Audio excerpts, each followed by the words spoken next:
બનાવવાની રગડા પેટીસ। એટલે રગડા પેટીસ બનાવવાના 2 કલાક પહેલાં આપણે થોડુંક ગરમ પાણી કરીને એમાં વટાણા પલળવા મૂકી દેવાના અને પછી વટાણા પલળી ગયા પછી એમાં બટેકા નાખીને ઘડીક બાફા આપણે મૂકવાના।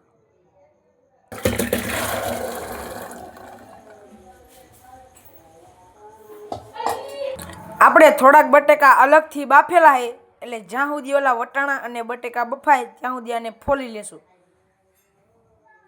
હવે આપણે લીલી ચટણી બનાવવા થોડીક લઈ લીધી કોથમરી, લસણ, આદુ અને લીલા મરચાં અને એમાં થોડુંક નાખવાનું જીરું આખું અને થોડુંક નાખવાનો લીંબુનો રસ અને પછી એને સારી રીતે મિક્સરમાં મિક્સ કરી એની ચટણી બનાવી નાખવાની।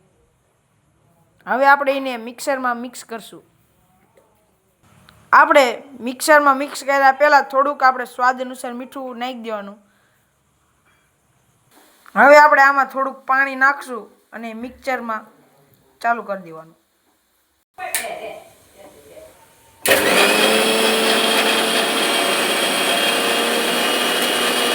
હવે આપણી લીલી ચટણી બની તૈયાર થઈ ગઈ।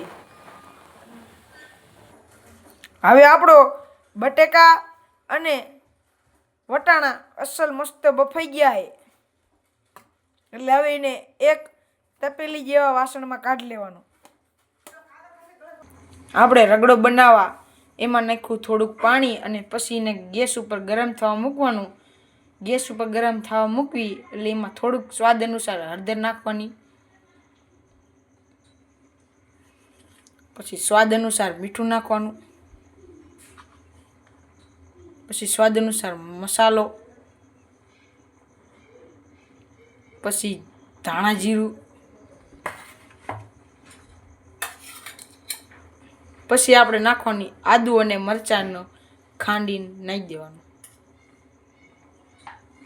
પછી સારી રીતે એને આપણે મિક્સ કરી લેવાનું। આપણે બાફેલા બટેકાને આવી રીતના હાથ વડે સૂંદો કરવાનો।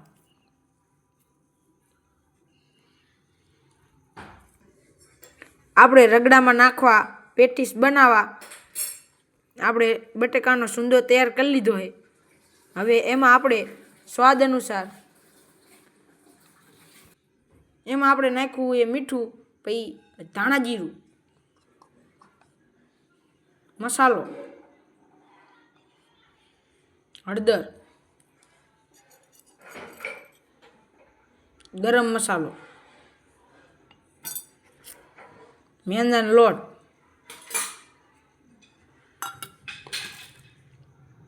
કોથમરી, ખાંડેલું આદુ, ખાંડેલા લીલા મરચાં। હવે આપણે એને સારી રીતે મિક્સ કરી લેવાનું।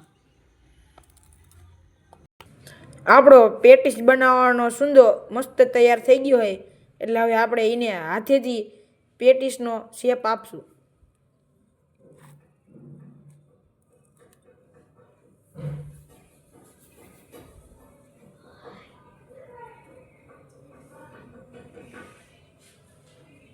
આપણે આવી રીતના હાથેથી ગોળ ગોળ આવી રીતના દબાવવાની પેટીસ।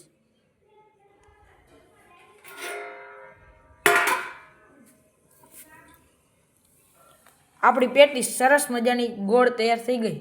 આવી રીતના આપણે બધા પેટીસના સુંદાથી આવી રીતના આપણે ગોળ પેટીસ બનાવી લેવાની। આપણો રગડો થઈ ગયો તૈયાર એટલે આપણે એને કોથમરી નાખીને હવે આપણે એને ઉતારી લેશું। હવે આપણે એમાં કોથમરી નાખી દીધી છે એટલે હવે આને રગડાને ઉતારી લેવાનું। હવે આપણે સુંદાથી પેટીસ બની ગઈ એટલે થોડુંક તેલ નાખીને આપણે પેટીસને શેકી લેવાની।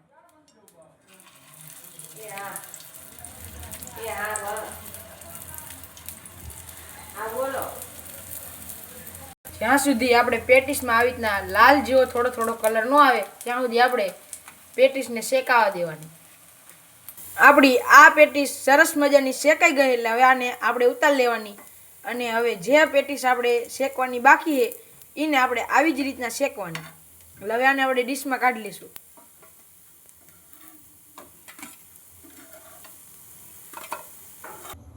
હવે આપણે પેટીસને શેકીને ડીશમાં કાઢી લીધી।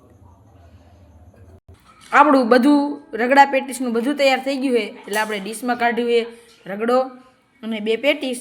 હવે આપણે એમાં નાખવાની આપણે ઘરની બનાવેલી લીલી ચટણી,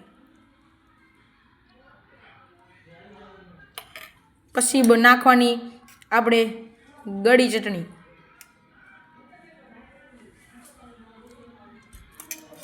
પછી નાખવાની ડુંગળી, પછી નાખવાના કટિંગ કરેલા ટમાટા, પછી આપણે નાખવાની સેવ,